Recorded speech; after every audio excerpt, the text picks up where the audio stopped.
Hi everyone, आज ये 2 नवंबर 2025 के करंट अफेयर और स्टैटिक जी के क्वेश्चन को डिस्कस करते हैं। So let's get started without any further delay. Question number 1 से स्टार्ट करते हैं। भारत और अमेरिका के बीच में नया रक्षा ढांचा समझौता कहाँ हुआ है और इसका क्या उद्देश्य है? यह 10 वर्षीय डिफेंस फ्रेमवर्क अग्रीमेंट पर हस्ताक्षर मलेशिया के कुआलालंपुर में आसियान ईस्ट एशिया समिट के साइडलाइन पे हुआ है। इसका उद्देश्य क्या है? सभी रक्षा डोमेन जैसे भूमि, समुद्र, वायु, अंतरिक्ष, साइबर में सहयोग बढ़ाना। लक्ष्य की बात करते हैं, मुक्त और खुले इंडो पैसिफिक को सुनिश्चित करना। भारत अमेरिका का प्रायोरिटी डिफेंस पार्टनर बना हुआ है। यह समझौता 2005 व 2015 के पुराने रक्षा फ्रेमवर्क का विस्तार करेगा। क्वेश्चन नंबर सेकेंड में आ जाते हैं। आइनी एयरबेस क्या है और भारत ने यहाँ अपना संचालन क्यों बंद कर दिया? आइनी एयरबेस ताजिकिस्तान में स्थित है। भारत का विदेश में पहला एयरबेस था। भारत ने इसका संचालन बंद कर दिया। आइनी एयरबेस की बात करते हैं। तजाकिस्तान की राजधानी दुशांबे से 10 किलोमीटर पश्चिम में स्थित है। भारत के संचालन की बात करते हैं। 2002 से भारत इस बेस का उपयोग कर रहा था। महत्व की बात करते हैं, यह भारत का विदेश में पहला और एकमात्र सैन्य एयरबेस था। इसका क्या उद्देश्य था? अफगानिस्तान और पाकिस्तान की गतिविधियों पर रणनीतिक निगरानी रखना।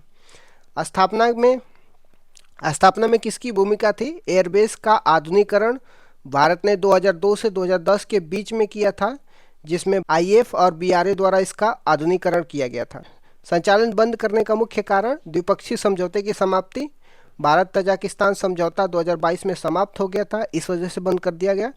तालिबान का उदय भी एक कारण माना जाता है। अफगानिस्तान में तालिबान की वापसी के बाद एयरबेस का सामरिक महत्व घट गया। और रूस चीन का प्रभाव भी एक कारण माना जाता है। मध्य एशिया में रूस और चीन के बढ़ते सैन्य प्रभाव और दबाव के कारण भी इसको संचालन को बंद करना पड़ा। क्षेत्रीय अस्थिरता, तजाकिस्तान की तटस्थ नीति के कारण विदेशी बेस संचालन पर पुनः विचार करना और भारत का फोकस भी शिफ्ट हो गया है। एक्स्ट्रा पॉइंट की बात करते हैं। तजाकिस्तान की राजधानी दुशांबे है। यहाँ की मुद्रा सामोनी है। पड़ोसी देश की बात करते हैं। अफगानिस्तान, चीन, किर्गिस्तान, उज्बेकिस्तान है। आ जाते हैं क्वेश्चन नंबर थर्ड में। भारत और नेपाल के बीच में हाल ही में किस क्षेत्र में समझौता हुआ है? तो 400 किलोवाट ट्रांजिट लाइन पर विकास करने के लिए भारत और नेपाल के बीच में समझौता हुआ है। उद्देश्य क्या है? सीमा पार बिजली व्यापार को बढ़ाना, नेपाल से भारत को जल विद्युत निर्यात में सहायता करना।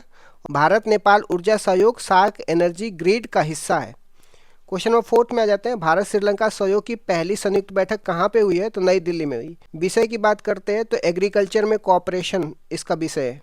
उद्देश्य की बात करते हैं, कृषि तकनीकी, बीज अनुसंधान और जैविक खेती को प्रोत्साहन देना। भारत जो है नेबरहुड फर्स्ट पॉलिसी के तहत श्रीलंका के साथ विकास परियोजना चला रहा है। क्वेश्चन नंबर 5 में आ जाते हैं। निरुपमा राय ने यूएन सुरक्षा परिषद सुधार के लिए क्या सुझाव दिया है? Board of peace and sustainable security नामक नई संस्था बनाने का प्रस्ताव किया है। यह संस्था संघर्ष समाप्त होने के बाद भी राजनीतिक जुड़ाव बनाए रखेगी। इसमें वीटो पावर और अस्थायी सदस्यता का प्रावधान नहीं होगा। उद्देश्य क्या है? यूनाइटेड नेशन सिक्योरिटी काउंसिल की सीमाओं को दूर करना, पोस्ट कॉन्फ्लिक्ट इंगेजमेंट को सशक्त बनाना। क्वेश्चन नंबर 6 में आ जाते हैं। अमेरिका के परमाणु परीक्षण को लेकर क्या चर्चा है? तो डोनाल्ड ट्रंप ने परमाणु परीक्षण दोबारा शुरू करने का सुझाव दिया है। अमेरिका ने 1992 में डिफेक्टो मोरेटोरियम लागू किया है। अमेरिका ने CTBT comprehensive test ban treaty पर हस्ताक्षर तो किए हैं पर रेटिफाई नहीं किए। वर्तमान नीति की बात करते हैं, केवल सिमुलेशन और कंप्यूटर आधारित परमाणु परीक्षण किया जाएगा। क्वेश्चन नंबर 7 में आ जाता है। भारत की अगली जनगणना कब होगी और इसकी विशेषता क्या है? 2026-27 तक 2 चरणों में यह भारत की जनगणना होगी और यह भारत की 16वीं जनगणना होगी। यह स्वतंत्र भारत की पहली डिजिटल जनगणना होगी। 1931 के बाद पहली जाति आधारित गणना होगी, जिसमें सेल्फ इनुमरेशन विकल्प मोबाइल ऐप पोर्टल से होगा। आयोजन की बात करते हैं तो जनगणना का आयोजन रजिस्ट्रार जनरल और सेंसस कमीशन के द्वारा किया जाएगा। क्वेश्चन नंबर 8 में आ जाते हैं। समृद्ध ग्राम भौतिक परियोजना क्या है और कहाँ शुरू हुई थी? ग्रामीण क्षेत्रों में हाई स्पीड इंटरनेट और ई गवर्नेंस हेतु पायलट प्रोजेक्ट चलाया गया। राज्य की बात करते हैं, मध्य प्रदेश, उत्तर प्रदेश और आंध्र प्रदेश में शुरू किया गया है। एजेंसी, कौन सी एजेंसी इसमें पार्टिसिपेट करेगी? तो दूरसंचार विभाग एजेंसी पार्टिसिपेट करेगी। इस उद्देश्य क्या है इसका? Bharat net optical fibre network का उपयोग कर डिजिटल ग्राम बनाना। क्वेश्चन नंबर 9 में आ जाते हैं। आभार ऑनलाइन स्टोर क्या है और इसे कौन संचालित करेगा?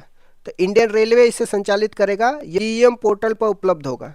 इसका उद्देश्य क्या? वन डिस्ट्रिक्ट वन प्रोडक्ट और जीआई उत्पादों को प्रोत्साहन देना। कौन लाभार्थी होंगे? स्वदेशी कारीगर, बुनकर, महिला स्वयं सहायता समूह इसका क्या होंगे? लाभार्थी होंगे। यह वोकल फॉर लोकल पहल से जुड़ा हुआ है।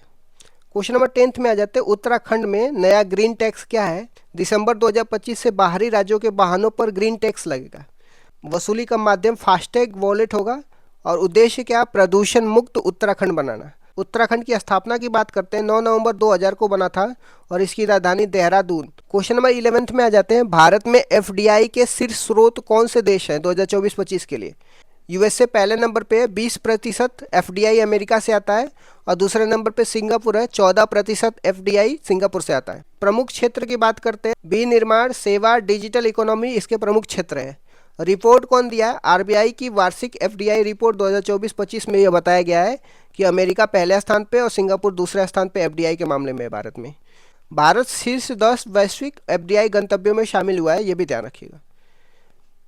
क्वेश्चन नंबर 12 में आ जाते हैं। पीएफआई क्या है और इसे हॉट मनी क्यों कहा जाता है? फॉरेन पोर्टफोलियो इन्वेस्टमेंट की बात करते हैं। जब विदेशी निवेशक भारत के शेयर, बॉन्ड, म्यूचुअल फंड में पैसा लगाते हैं उसको एफपीआई बोलते हैं, फॉरेन पोर्टफोलियो इन्वेस्टमेंट बोलते हैं। एफपीआई निवेशक कंपनी के नियंत्रण में शामिल नहीं होते। एफपीआई निवेशक कंपनी के नियंत्रण में शामिल नहीं होते। एफपीआई कम अस्थायी और अधिक स्थिर होता है, इसलिए इसे हॉट मनी बोला जाता है। क्वेश्चन नंबर 13 में आ जाते हैं। इंडियन इंस्टीट्यूट ऑफ पैकेजिंग कहाँ स्थित है और इसका कार्य क्या है? तो इसका मुख्यालय मुंबई में है और इसकी नई यूनिट बेंगलुरु में देखने को मिली है। इसकी स्थापना 1966 में और मंत्रालय की बात करते हैं वाणिज्य एवं उद्योग मंत्रालय। कार्य की बात करते हैं शिक्षा, अनुसंधान, परीक्षण और प्रमाणन में कार्य करेगा। उद्देश्य की बात करते हैं भारतीय निर्यात उत्पादों की पैकेजिंग गुणवत्ता बढ़ाना है। पंचवर्षीय योजना के बारे में मैंने डिस्कस तो किया है, बट एक बार फिर से मैं पंचवर्षीय योजना के बारे में रिवीजन करा देता हूँ। So let's get started without any further delay. पहली पंचवर्षीय योजना 1951 से 56 तक थी। इसकी मुख्य विशेषताएं क्या थी? इसका टाइम पीरियड की बात कर, यह योजना 1 अप्रैल 1951 से लेकर के 1956 तक चली थी। मॉडल की बात करते हैं, यह हेरोल्ड डोमर मॉडल पर आधारित थी और इसका प्रारूप के.एन. राज ने तैयार किया था। उद्देश्य क्या था पहली पंचवर्षीय योजना का? इसका मुख्य ध्यान कृषि एग्रीकल्चर पर था। विकास की दर की बात करते हैं, जो लक्ष्य था 2.1% था, लेकिन 3.6% की वृद्धि हासिल की गई थी, जो लक्ष्य से अधिक थी। दूसरी पंचवर्षीय योजना 1956 से 1961 के प्रमुख बिंदु क्या थे? दूसरी पंचवर्षीय योजना की अवधि की बात करते हैं, 1956 से 1961 तक रहता है। मॉडल की बात करते हैं, यह महालनोबिस मॉडल पर आधारित थी। इसका जो उद्देश्य था, इस योजना में भारी उद्योगों पर बल दिया गया, जिसमें प्रमुख उपलब्धियां थी। इसी योजना के दौरान भिलाई छत्तीसगढ़, राउरकेला उड़ीसा, दुर्गापुर पश्चिम बंगाल में आयरन स्टील प्लांट स्थापित किए गए। विकास की दर की बात करते हैं, लक्ष्य 4.5% का था और प्राप्ति 4.27% थी। तीसरी पंचवर्षीय योजना 1961 से 66 तक क्यों असफल रही थी? 1961 से 66 तक तीसरी पंचवर्षीय योजना थी। यह मॉडल सुखमय चक्रवर्ती मॉडल पर आधारित थी। इसका उद्देश्य था कृषि और उद्योग दोनों पर बल देना। असफलता के कारण ये थे, यह योजना 1962 के दौरान भारत चीन युद्ध और 1965 के भारत पाकिस्तान युद्ध के कारण अपने लक्ष्य को प्राप्त नहीं कर सकी और असफल रही। अन्य घटना की बात करते हैं तीसरी पंचवर्षीय योजना में, इसी दौरान जय जवान जय किसान का नारा दिया गया था और 1965 में भारतीय खाद्य निगम, जिसको फूड कॉरपोरेशन ऑफ इंडिया की स्टेब्लिशमेंट की बात करते हैं, तो तीसरी पंचवर्षीय योजना में एफसीआई का एस्टेब्लिशमेंट होता है। नेक्स्ट देख लेते हैं योजना अवकाश की। योजना अवकाश, जिसको प्लान हॉलीडेज बोलते हैं, ये क्या था और यह कब हुआ था? तीसरी पंचवर्षीय योजना की असफलता के बाद 1966 से लेकर के 1969 तक 3 वर्षों के लिए कोई पंचवर्षीय योजना नहीं बनाई गई। इसे योजना अवकाश कहा जाता है। इसी दौरान एक एक वर्ष की योजना शुरू की गई थी। खाद्यान्न में आत्मनिर्भरता के लिए हरित क्रांति, जिसको ग्रीन रेवोल्यूशन की शुरुआत की गई थी। चौथी पंचवर्षीय योजना 1969 से 1974 की मुख्य बातें क्या थी? तो इसका टाइम पीरियड की बात करते हैं, 1969 से लेकर के 1974 तक थी। यह मॉडल अशोक रुद्र मॉडल पर आधारित थी और इसका प्रारूप डी.आर. गॉडगिल ने तैयार किया था। उद्देश्य की बात करते हैं, इसका लक्ष्य स्थिरता के साथ आर्थिक विकास करना, डेवलपमेंट विथ स्टेबिलिटी था। प्रमुख घटनाएं की बात करते हैं तो चौथी पंचवर्षीय योजना में 1969 में 14 बैंकों का राष्ट्रीयकरण किया गया था, ये पहली बात हो गई। इसके बाद 1971 में भारत पाकिस्तान का युद्ध हुआ और 1974 में पहला परमाणु परीक्षण ऑपरेशन स्माइलिंग बुद्धा पोखरण में किया गया था। पांचवी पंचवर्षीय योजना 1974 से 1978 क्यों अद्वितीय थी? यह भारत का एकमात्र ऐसी योजना है जो अपने निर्धारित समय 5 वर्ष से पहले केवल 4 वर्षों में ही समाप्त हो गई। 1974 से लेकर 1978 तक ही रही थी। यह डीपी दर मॉडल पर आधारित थी और इसका मुख्य लक्ष्य गरीबी उन्मूलन था। रोलिंग प्लान 1978 से 1980 तक क्या था? 1978 में सरकार बदलने के बाद मोरारजी देसाई की जनता पार्टी सरकार ने पंचवर्षीय योजना को समाप्त कर रोलिंग प्लान शुरू किया था। विश्व में इसके जनक डॉक्टर गुरनार मिर्डर थे।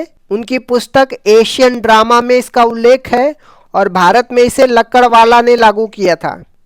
छठवीं पंचवर्षीय योजना 1980 से 1985 के दौरान क्या महत्वपूर्ण घटनाएं हुई थी?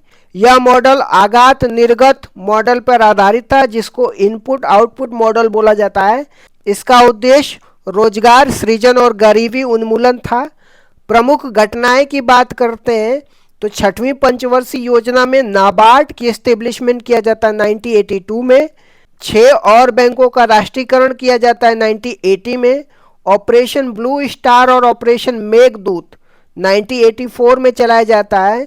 ऑपरेशन मेघदूत सियाचिन पर कब्जा करने के लिए। सातवीं पंचवर्षीय योजना 1985 से लेकर के 1990 तक क्या नारा था? इस योजना का प्रसिद्ध नारा रोटी रोजी और उत्पादकता या भोजन काम और उत्पादकता था। इसी योजना के दौरान 1988 में सेबी की स्थापना होती है, जिसको security and exchange board of India बोलते हैं। एलपीजी सुधार कब और क्यों अपनाए गए थे? 1990 से 92 के योजना अवकाश के दौरान 1991 में भारत में विदेशी मुद्रा भंडार का संकट उत्पन्न हो गया था। उस समय प्रधानमंत्री पीवी नरसिम्हा राव और वित्त मंत्री डॉक्टर मनमोहन सिंह थे। इस संकट से निपटने के लिए 1991 में नई आर्थिक नीति अपनाई गई थी, जिसे एलपीजी सुधार कहा गया था। जो न्यू इकोनॉमी पॉलिसी अपनाई गई थी, जिसमें उदारीकरण, निजीकरण या वैश्वीकरण की बात की जाती है। आठवीं पंचवर्षीय योजना 1992 से 1997 का मुख्य फोकस क्या था? तो यह model John W Miller model पर आधारित थी। इसका मुख्य बल मानव संसाधन विकास था, जो 1990 में आए एचडीआई मानव विकास सूचांक की अवधारणा से प्रेरित था। अन्य घटनाएं की बात करते हैं आठवीं पंचवर्षीय योजना में। इसी दौरान 73वां और 74वां संविधान संशोधन हुआ, जो पंचायती राज और नगर निगम के लिए है। इसी समय 1 जनवरी 1995 को डब्ल्यूटीओ की स्थापना होती है, जिसको वर्ल्ड ट्रेड ऑर्गेनाइजेशन बोलते हैं। 9वीं और 10वीं पंचवर्षीय योजना का मुख्य बातें क्या थी?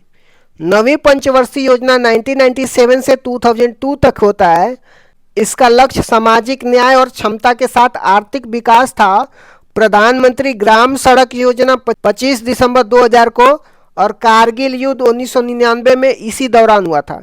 10वीं पंचवर्षीय योजना 2002 से 2007 तक थी। यह भी आगात निर्गात मॉडल पर आधारित थी। नरेगा अधिनियम 2005 में आया और 2 फरवरी 2006 को लागू हुआ था।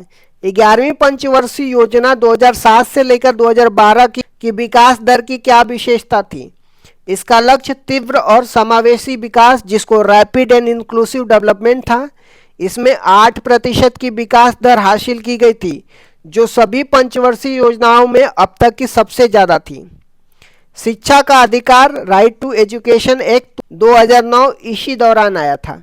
12वीं पंचवर्षीय योजना 2012 से 2017 का लक्ष्य क्या था? यह अंतिम पंचवर्षीय योजना था, जो 2012 से 2017 तक चला था। इसका लक्ष्य तीव्र, सतत और अधिक समावेशी विकास, जिसको rapid sustainable and inclusive development था। इसमें कृषि के लिए 4% और प्रजनन दर को 2.1%, जिसको प्रतिस्थापन दर बोलते हैं, पर लाने का लक्ष्य रखा गया था।